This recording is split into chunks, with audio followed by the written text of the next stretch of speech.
мирас өсергенде бізге арнап қып-қызыл боп жалындап ұршаусызды қызғалдақ екеуі де керемет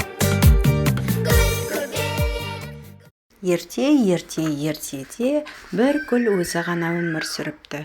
Гүлдің басқа достары болмапты. Бір күні күн бұлттанып, жаңбыр жауа бастайды.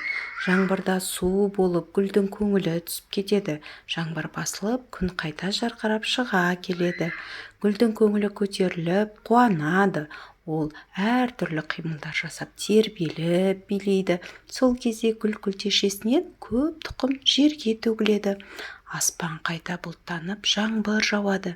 Жаңбырдан соң гүл жан-жағына қараса, кішкентай гүлдердің шыға бастағанын көреді. Енді менің достарым көп деп, гүл тербеліп, қуанып, билей жөнеледі.